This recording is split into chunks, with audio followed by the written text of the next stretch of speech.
ఈ కుటుంబ సభ్యులకు అందరికీ కూడా ముందుగా నా నమస్కారాలు మీ అందరికీ కూడా తెలియజేసుకుంటూ ఉన్నా. జలం ఉంటేనే జనం, జలం ఉంటేనే ప్రగతి, జలం ఉంటేనే ఉనికి. అందుకే ఏ దేశ చరిత్ర చూసినా కూడా ఎక్కడ జలం ఉంటే అక్కడ నాగరికతలు అభివృద్ధి చెందినటువంటి పరిస్థితి. ఎక్కడ జలం ఉంటే అక్కడే పల్లెల నుంచి పట్టణాల నుంచి మహానగరాలుగా అభివృద్ధి చెందినటువంటి పరిస్థితి.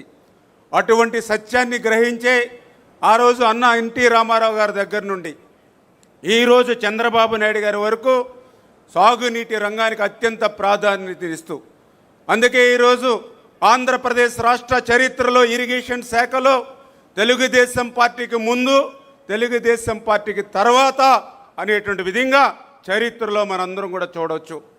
అటువంటి ఇరిగేషన్ శాఖ ఆ రోజు 2024లో కూటమి ప్రభుత్వం అధికారంలోకి వచ్చిన తర్వాత చూస్తే 5 సంవత్సరాల విధ్వంసమైనటువంటి పాలన, మాకు 18,000 కోట్ల బిల్లుల బకాయిల్ని గత ప్రభుత్వం వారసత్వంగా ఇచ్చినటువంటి పరిస్థితి. అటువంటి విధ్వంసకరమైనటువంటి ఆర్థిక సంక్షోభాన్ని తట్టుకుంటూ ఏ ప్రాజెక్ట్ ఎప్పుడు మొదలు పెట్టాలి, ఎప్పుడు పూర్తి చేయాలనేటువంటి లక్ష్యాన్ని చంద్రబాబు నాయుడు గారు నిర్దేశించి అందులో భాగంగా హంద్రీనివా, జీవనాడి రాయలసీమకు అటువంటి హంద్రీనివా గత 5 సంవత్సరాల పాలనలో ఒక్క అడుగు కూడా ముందుకేయకపోతే 2024లో చంద్రబాబు నాయుడు గారు చెప్పారు 2025 కల్లా పూర్తి చేస్తాం ఫస్ట్ ఫేజ్ అని ఇచ్చినటువంటి మాట ప్రకారం 5 సంవత్సరాల్లో చేయలేనటువంటి పనిని ఒక్క సంవత్సరంలో హంద్రీనివాను పూర్తి చేసి 727 కిలోమీటర్ వరకు కూడా కృష్ణా జలాలను తీసుకెళ్లినటువంటి నాయకుడు నారా చంద్రబాబు నాయుడు గారు.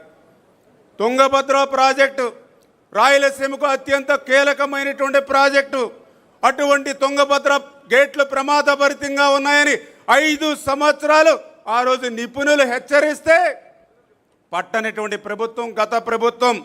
కానీ ఈ దాని పర్యవసనంగా 2024లో చూసాం 19వ గేటు కొట్టుకుపోతే కర్ణాటక ప్రభుత్వం సైతం చేతులెత్తేస్తే చంద్రబాబు నాయుడు గారు అప్పటికప్పుడు కన్నమనాయుడు గారిని పంపించి వాటర్ ఫ్లో అవుతుండగానే గేటును పునర్నిర్మాణం చేసి 80 టీఎంసీల నీటిని కాపాడడమే కాదు, ఈరోజు మొత్తం 33 గేట్లు కూడా కొత్తవి ఏర్పాటు చేసి రేపు జూన్ నెలలో పాటిల్ గారు కర్ణాటక మన రాష్ట్ర ముఖ్యమంత్రులు ప్రారంభిస్తున్నారనంటే అది రాయలసీమకు ఈ ప్రభుత్వం ఉన్నటువంటి కమిట్మెంటు.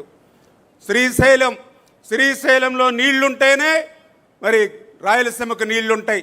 అటువంటి శ్రీశైలం ప్లంజిపూలు ప్రమాదభరితంగా ఉంటే 5 సంవత్సరాలు పట్టించుకోవాలా.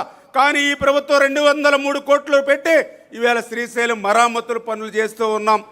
ఈ రకంగా హెచ్ఎన్ఎస్ఎస్, జిఎన్ఎస్ఎస్, గోరకల్లు, తుంగభద్ర, శ్రీశైలం ఇట్లా ప్రతి ప్రాజెక్టు కూడా మరి ఈరోజు ఈ ప్రభుత్వం ముందుకు తీసుకెళ్తూ ఉంటే మరి రాయలసీమ బిడ్డ అని చెప్పుకునేటువంటి వ్యక్తి రాయలసీమకి ఎందుకు వెన్నుపోటు పొడిచాడో ఈవేళ ఆ యొక్క మరి గొడ్డలి పార్టీ నాయకుడు సమాధానం చెప్పాల్సిన అవసరం ఉంది.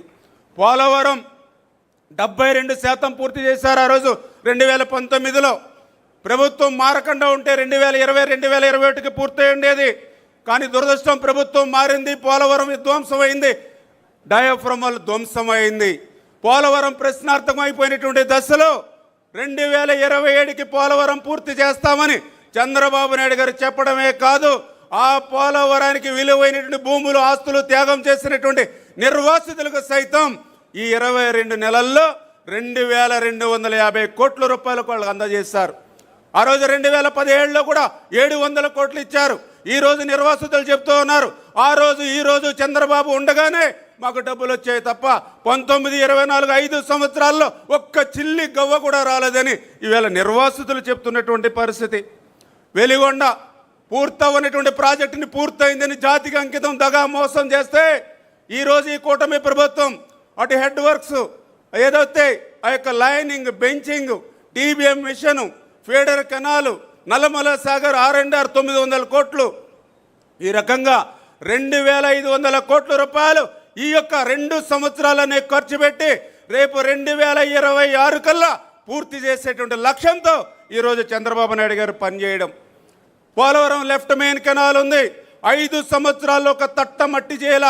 కానీ ఇక 2 సంవత్సరాల్లోనే 1500 కోట్లు ఖర్చు పెట్టి ఇవాళ పోలవరం లెఫ్ట్ మెయిన్ కెనాల్ ద్వారా ఈ 2026లోనే రేపు ఉత్తరాంధ్రకి అనకాపల్లి వరకు ఇవాళ చంద్రబాబు నాయుడు గారు నీళ్లు తీసుకెళ్తున్నటువంటి పరిస్థితి.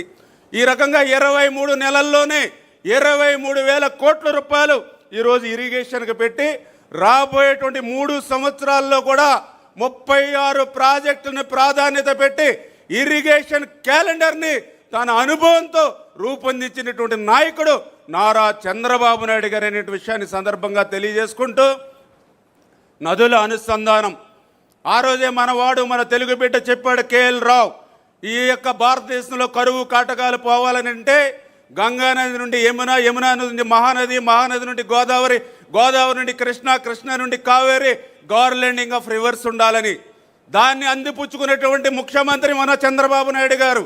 మన ఆంధ్రప్రదేశ్ రాష్ట్రంలో కూడా 5 ప్రధాన నదులు వంశధార, నాగావళి, గోదావరి, కృష్ణ, పెన్నాని అనుసంధానం చేస్తూ అందులో భాగంగానే మొన్న మీరు చూశారు 14-19లో 1300 కోట్ల రూపాయలు పెట్టి ఒక్క సంవత్సరంలోనే పట్టిసీమను పూర్తి చేస్తే 439 టీమ్స్లు ఈ 10 సంవత్సరాలు ఇచ్చి 50,000 కోట్ల ఆదాయాన్ని సృష్టించినటువంటి నాయకుడు నారా చంద్రబాబు నాయుడు గారు అనే విషయాన్ని ఈరోజు గోదావరిలో వృధాగా ప్రతి సంవత్సరం 3,000 టీఎంసీల నీరు బంగాళాఖాతంలోకి పోతూ ఉంటే అటువంటి గోదావరి వరద నీరుని గోదావరి నుంచి నల్లమల సాగర్కి భవిష్యత్తులో బనకచెర్లకు తీసుకెళ్లి రాయలసీమని ఒక పచ్చని పైరులా మార్చాలనేటువంటి చంద్రబాబు నాయుడు గారి యొక్క లక్ష్యం. అదేవిధంగా వంశధార, నాగావళి అనుసంధానానికి నేరేడి బ్యారేజ్ నిర్మాణం చేసి ఉత్తరాంధ్రకి కళ సాకారం చేయాలనేటువంటి ఆలోచన. అంటే ఈ రకంగా చంద్రబాబు నాయుడు గారు అడుగడుగునా కూడా అహర్నిశలు శ్రమించి ఈ ఆంధ్రప్రదేశ్ రాష్ట్రంలో నీరు పారిస్తూ ఉంటే ఈ నీటి కంటే అత్యంత విలువైనటువంటి రక్తాన్ని పారిస్తానని చెప్తూ ఉన్నారు ఈవేళ కూటమి నాయకులు నిస్సిగ్గుగా. మీరు సంపద సృష్టిస్తే నేను నాశనం చేస్తానని చెప్తూ ఉన్నాడు. మీరు కడితే మేము పడగొడతామని చెప్తూ ఉన్నాడు. మీరు కాపాడితే నేను కడదేరుస్తానని చెప్తూ ఉన్నాడు. ఇటువంటి ఉన్మాదంతో ఉన్నటువంటి గొడ్డలి పార్టీకి ఈ ఆంధ్రప్రదేశ్ రాష్ట్రంలో శాశ్వతంగా సమాధి కట్టి మన ఇరిగేషన్ వ్యవస్థకి రేపు బంగారు భవిష్యత్తు కల్పించాలని ఈ మహానాడు ద్వారా మీ అందరినీ కూడా కోరుకుంటూ ఈ తీర్మానాన్ని బలపరుస్తూ ఉన్నా. Thank you. జై తెలుగుదేశం. నిమ్మల రామానాయుడు గారికి ధన్యవాదాలు తెలియజేసుకుంటూ ఈ తీర్మానాన్ని బలపరచవలసిందిగా శాసనసభ్యులు ఉగ్ర నరసింహారెడ్డి గారిని వేదిక మీదకు ఆహ్వానిస్తున్నాం.